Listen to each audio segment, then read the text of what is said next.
ఇంగ్లీష్‌లో మాట్లాడాలంటే భయమా? మీలాంటి వాళ్ళ కోసమే spoken English personal training classes వెంటనే జాయిన్ అవ్వండి. నమస్తే రమ్మగారు. నమస్తే జయ. రమ్మగారు, చందమామ కథ ఏదైనా చెప్తారా? అడగని ప్రశ్న. ఓ పల్లెటూరులో ఒక వృద్ధురాలు తల్లి, ఒక కుర్రవాడి కొడుకు ఉండేవాళ్ళట. ఏమీ ఆస్తి పాస్తి ఏం లేవు వాళ్ళకి. ఏదో జీవితం అట్లా పోతూ ఉండేది. చిన్నపన్న పనిచేసేది. చిన్నతనంలో కుర్రాడి చిన్నతనంలో తల్లి ఎటకొట్ట పిల్లాడు తల్లి కడుపు నింపుకునే వాళ్ళు. మెల్లిగా వాడికి 15-17 వచ్చేసరికి అలా మగ పిల్లవాడు పని చేసేసి వయసు వస్తుందిగా, వాడు బాగా గట్టిగా ఆ పని చేసేవాడు. ఏదో పర్వాలే ఒక మాదిరిగా నడిచేది. అయితే కొంతకాలం అయ్యాక వాడు వేరే వాళ్ళ పొలాల్ని మక్తాకి తీసుకుని, ఏమన్నా దాన్ని మనం ఏమంటాం, లీజు లాంటిది, అది తీసుకుని కౌలుకి మక్తా అంటారు, కౌలుకి అంటారు. ఆ కౌలుకి తీసుకుని చేసేవాడు. భూస్వామికి కౌలు ఇచ్చేసి తమ ఇంటికి చేరే ధాన్యంతో సంవత్సరం అంతా గడపలేకపోయేవాళ్ళు. ఏడాది గడిచేది కదా. రెక్కలు ముక్కలు తీసుకున్నా మనకి ఏమిటమ్మా డబ్బులు చాలటం లేదు, ఇటు అవస్థ పడుతున్నాము అని తల్లిని ఎంతసేపు అడిగేవాడు. అయితే వాళ్ళ అమ్మ అనేది, ఏమిట్రా నన్ను అడిగితే నేనేం చెప్తాను రా నాయన, ఆ ప్రశ్నలు చెప్పే స్వామి ఎవడో ఉన్నట్ట పడమటి కొండ మీద, ఆయన అడిగితే చెప్తాడు రా అనేది. సరే, కొన్నాళ్ళు గడిచాక కుర్రాడికి ఎలాగైనా ఆ పడమటి కొండకి వెళ్ళి అక్కడుండే ప్రశ్నలు చెప్పే స్వామిని, ఎందుకు నా జీవితం బాగుపట్టలేదు అడగాలను, నాకు ఈ డబ్బు ఎప్పుడు సరిపోతుంది, ఎప్పుడు మాకు సరిపడా డబ్బులు వస్తాయి అని అడగాలని అనిపించింది. సరే, ఏం చేశాడు, ఓ సంవత్సరం ఇట్లా మక్తా ధాన్యం రాగానే తల్లికి అన్నీ ఏర్పరిచి పెట్టి, అమ్మా నేను పడమటి కొండకి వెళ్ళొస్తాను, అడిగొస్తా, దారిలో నా భోజనం నా ఏర్పాటు నేను చేసుకుంటా, నువ్వు మాత్రం జాగ్రత్తగా ఉండు అని తల్లికి ధాన్యము వగైరా సామాన్లు అన్నీ అప్పచెప్పి వెళ్ళాడు. వెళ్తే 7 రోజులు నడవగా కొంత మేరకు చేరాడు. అయితే ఏమైంది, 7 రోజుల తర్వాత ఓ ఇల్లు, ఒక ఆవిడ ఎవరిదో ఇల్లు కనపడితే ఈయన తలుపు కొట్టి, నేను పడమటి కొండకి వెళ్తున్నానండి, 2 పూటలు రెస్ట్ తీసుకుంటాను, ఈ పూట రెస్ట్ తీసుకుంటాను, ఇక్కడ తీసుకోవాలనుకుంటున్నాను, ఒక ముద్ద అన్నం పెడతారా అంటే, ఆ ఇల్లు ఒక ముసలమ్మది. ఆవిడ, దానికి ఏముంది నాయన, రారా, పడమటి కొండకి వెళ్ళే వాళ్ళంతా ఈ దారినే వస్తారు, ఈ మధ్య ఎవరు రాలేదు ప్రశ్నలకి, రా నాయన, మీరు ఏం చేస్తున్నావు, ఏం ఊరు, ఏం కులం గోత్రం ఏవో అడిగి. సరే, సాయంకాలానికి చేరాడు. శుభ్రంగా రాత్రికి అన్నం పెట్టింది. మర్నాడు పొద్దున ఇతను 2 రోజులు తినడానికి సరిపడా రొట్టెలు చేసి కట్టించి, అబ్బాయి ఎట్లాగో ప్రశ్నల స్వామి దగ్గరికి వెళ్తున్నావు కదా, నా కూతురు చూడు అని పిలిచింది. లోపల నుంచి ఒక పిల్ల వచ్చింది, చక్కటి చుక్క పిల్ల.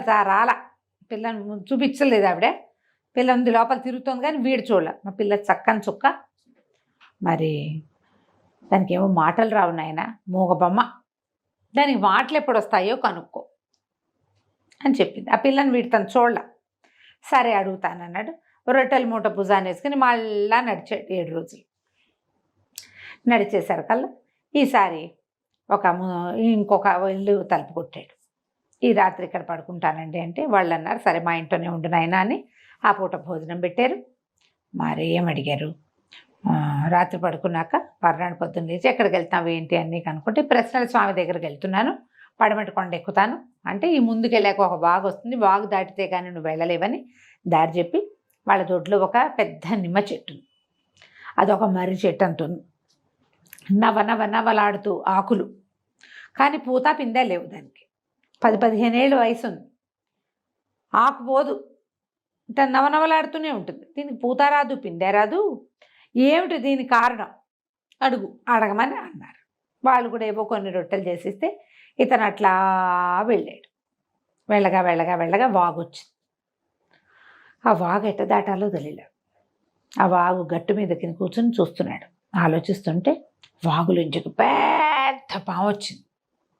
పెద్దదో మహాసర్పం ఒకటి. అడిలిపోతే, సర్పం నువ్వు భయపడద్దు, నేను సహాయం చేస్తాను, నువ్వు ఎక్కడికి వెళ్తున్నావు ఏంటి, పడమటి కొండకి వెళ్ళాలి నేను అనేసరికల్లా, నేను నా నెత్తి మీద కాలు పెట్టు, నేను దాటిస్తా, నాదొక ప్రశ్న ఉంది, 1000 సంవత్సరాలుగా ఈ వాగులోనే ఉన్నా నేను, నాకు ఎప్పుడు విముక్తి వస్తుందో కనుక్కో కాస్త, ఆ మాట చెప్పావా, ఇక అంతకంటే ఏం అక్కర్లేదు అంటే సరేనని ఒప్పుకున్నాడు. ఆ పాము పడగ మీద కూర్చుంటే పాము తీసుకెళ్ళి వాగు దాటిచ్చేసి, సరే అక్కడి నుంచి నడవగా పడమటి కొండ చేరాడు. కింద బోళ్ళంత మంది జనం ఉన్నారు. పైన ఒక పురాతన కట్టడం ఒకటి కనపడింది, చాలా పెద్దది. ఆ ప్రశ్నలు చెప్పే స్వామి ఆ కట్టడంలోనే ఉంటారని చెప్పారు వాళ్ళు చుట్టుపక్కల జనం. సరే స్వామీజీ దగ్గర పైకి వెళ్ళాడు. చీకటి పడిపోయింది. ఆ పూట ఏదో ఆశ్రయం ఇచ్చారు, ఓ దండం పెట్టారు, తిన్నాడు. మర్నాడు పొద్దున్న దర్బార్ అన్నారు. దర్బార్లో ఆయన స్వామీజీ కూర్చున్నాడు. సరే ఏం అడగాలనుకున్నామంటే, నాదొక్క ప్రశ్న అండి, మధ్యలో 3 ప్రశ్నలు జమ అయినాయి, యాడ్ అయినాయి, మరి 4 ప్రశ్నలు అండి. నేను ఎవరివైనా సరే, నీవా ఇంకొకళ్ళవా సంబంధం లేదు, 3 ప్రశ్నలకే నేను సమాధానం చెప్తాను అన్నాడు. ఈ అబ్బాయి ఎందుకు వచ్చాడు అసలు ఇంత దూరం? నాకెందుకు సంపాదన రాదు, నాకెందుకు డబ్బు తన సమస్య కోసం తన ప్రశ్న అడగల, ఈ 3 అడిగాడు. వాళ్ళ ముగ్గురివి అడిగాడు.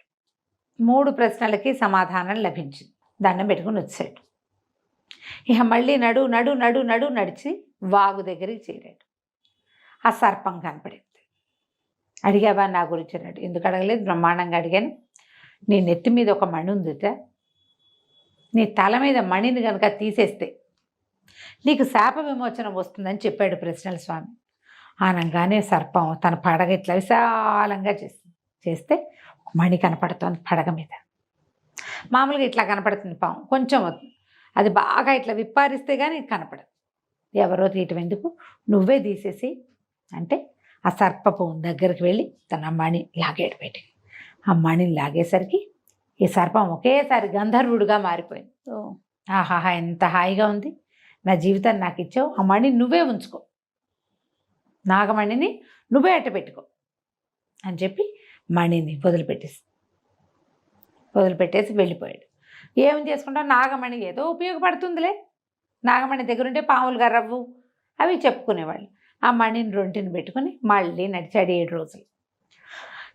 నడవగా ముసలాయన ఇంటికి వెళ్ళాడు. ఫస్ట్ వాళ్ళ దొడ్లో పెద్ద నిమ్మ చెట్టు ఉంది కదా, అక్కడికి వెళ్ళేసరికల్లా వాళ్ళు ఇతను చూసి సంతోషించి, ఊరిని బాగానే వచ్చావు, నెల తిరిగేసరికల్లా వచ్చేసావు నాయన, దాదా ఏమన్నా తిందుగానని ఇంట్లో తీసుకెళ్ళి తినిపించారు. సరే పిచ్చాపాటి మాట్లాడారు, ప్రయాణం కుశలంగా జరిగిందా కనుక్కున్నారు. మా నిమ్మ చెట్టు మాట ఏమన్నా అడిగావా నాయన అన్నారు. అడక్కేమండి, బ్రహ్మాండంగా అడిగాను. మీ నిమ్మ చెట్లు మొదట్లో పెద్ద పాతు ఉందిట, నిక్షేపం ఉంది, నిక్షేపాన్ని కనుక తీసేస్తే అది కాస్తుందని చెప్పాడు. అనగానే వెంటనే ఆయన కొడుకుని పిలిచి, కొడుకు ఆయన కలిసి ఓ పెద్ద గుణపం తెచ్చారు, పార తెచ్చారు. ఈ నిమ్మ చెట్టు మొదట్లో తవ్వటం మొదలుపెట్టారు. తవ్వగా ఒక 2 నిలువల లోతున పెద్ద గంగాళం దొరికింది వాళ్ళకి. గంగాళం నిండా మణులు మాణిక్యాలే. దాని పవర్ వల్లే ఇది పుయ్యదు కాయదు. పైకి లాగలేకపోయారు తండ్రి కొడుకు. వీడు మన కుర్రాడు కదా, వీడు బాగా వ్యవసాయంలో ఆరితేరున్నాడు, వీడు కూడా సాయం బట్టి పైకి తీసుకొచ్చారు.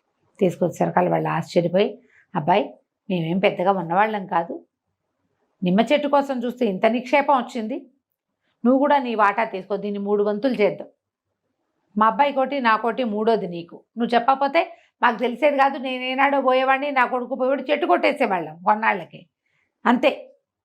నిమ్మ చెట్టు నీడివ్వదు, ముళ్ళుంటాయి దాని కింద, కాయలు కాస్తే నిమ్మ చెట్టు మంచిది, లేకపోతే ఎందుకు, దాన్ని నవనవ చూసి ఉంచుకున్నారు ఇన్నాళ్ళ నుంచి, 10 ఏళ్ళ నుంచి. అక్కడి నుంచి ఇంత సంచుల నిండా పోసి ఈ అబ్బాయి చేతికిచ్చారు.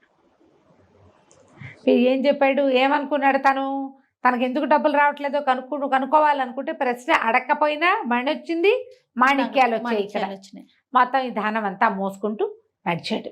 7 రోజులు నడిచి ముసలావిడ ఇంట్లోకి వచ్చాడు. ఆవిడ అన్నం పెట్టింది. బాబు మా అమ్మాయి సంగతి అడిగావా అంటే, ఈ లోపల ఆ అమ్మాయి లోపల నుంచి వస్తుంటే ఇతను అన్నాడు, అమ్మాయి కాబోయే భర్త కనుక కనపడితే మాటలు వస్తాయి ఇట్లేండి, పర్వాలేదు, మీ పిల్ల మగపిల్ల కాదు, మాట్లాడదు అంతేట, మొగుడు కనపడంగానే మాట్లాడుతుంది అన్నాడు. ఆ లోపల నుంచి నడిచి వస్తున్న పిల్ల బయటకు వచ్చి, అమ్మాయి ఎవరే ఈ అబ్బాయి అని అడిగింది. అడగగానే ముసలావిడ ఆశ్చర్యపోయింది. అయ్యో రామ, పిల్లకి మాట వచ్చేసింది, నువ్వే దీని మొగుడు కాబోలు, కిందటిసారి నువ్వు కనపడప్పుడే మాట్లాడేదేమో, అప్పుడు చూపించలేదు, పిల్లని చూపించలా, ఆ పిల్ల లోపలే ఉంది. సరే దాంతో ఆవిడ సంతోషించి, మా బాబే పెళ్లి చేసుకొని ఆయన పెళ్లి చేసేస్తాను, మీ ఇంటికి తీసుకెళ్ళు, తర్వాత ఎప్పుడో మేము వస్తానులే అని పిల్లనిచ్చి పెళ్లి చేసేశారు. ఆ పిల్లని ఎడ్ల బండి మీద ఎక్కించుకుని తను తెచ్చుకుని ధనపు బ్యాగులు కూడా దాని మీద పెట్టి ఇంటికి నడుచుకుంటూ పోయాడు. ఇంటికి వెళ్ళిపోయాడు. ఇంటికి వెళ్ళేసరికల్లా సరే తలుపు కొడితే వాళ్ళ అమ్మ తడుగుకుంటూ వచ్చి తలుపు తీసింది. అమ్మ ఏమిటి తడుగుకుంటున్నావు, ఏమైందమ్మా అంటే, ఆయన ఏంటో నాకు కళ్ళు పోయినాయి అనేసరికల్లా, అయ్యో ఇట్లా అయిపోయిందని ఉండమ్మా, ఇదిగో నీ కోడల్ని తీసుకొచ్చాను అని చెప్పేసి ఆ పిల్లని చేత్తో పుచ్చుకెళ్ళి తల్లి దగ్గరికి వెళ్ళాడు. తల్లి దగ్గరికి వెళ్ళి తల్లిని కావలించుకున్నాడు. ఆ తల్లి ఏమో, ఎంత చక్కటి పిల్లని తెచ్చావురా, పిల్ల ఎంత చక్కగా ఉంది, ముచ్చటగా ఉంది, మనం వెతికితే దొరకదే ఇట్లాంటి పిల్ల అంది. అనగానే, అమ్మ కళ్ళు పోయాయి అన్నావు కదే, నీ కళ్ళేటా ఏమోరా ఇప్పుడే కనిపిస్తున్నాయి, ఇన్ని రోజుల నుంచి కళ్ళే కనపట్లేదండి. ఈ అబ్బాయికి అప్పుడు తట్టింది, నా దగ్గర నాగమణి ఉంది, ఆ మణి ప్రభావం వల్ల పోయిన కళ్ళు వచ్చేసినాయి. హాయిగా సంతోషించాడు. నేను ప్రశ్న అడక్కపోయినా, మంచి అడగని ప్రశ్నకి సమాధానాలు ఆటోమేటిక్గా దొరికేసినాయని హాయిగా బోల్డ్ పొలం కొనుక్కుని మణిమాణిక్యాలతోటి భార్యతోటి అమ్మతోటి సుఖంగా ఉన్నాడు. కథ కంచికి మన ఇంటికి. భలే ఉద్రమ్మ గారు, ఇలా జరిగితే బాగుంటుంది. ఎంత బాగుంటుందో, అందుకే దీన్ని కథ అంటారు. అది నిజం.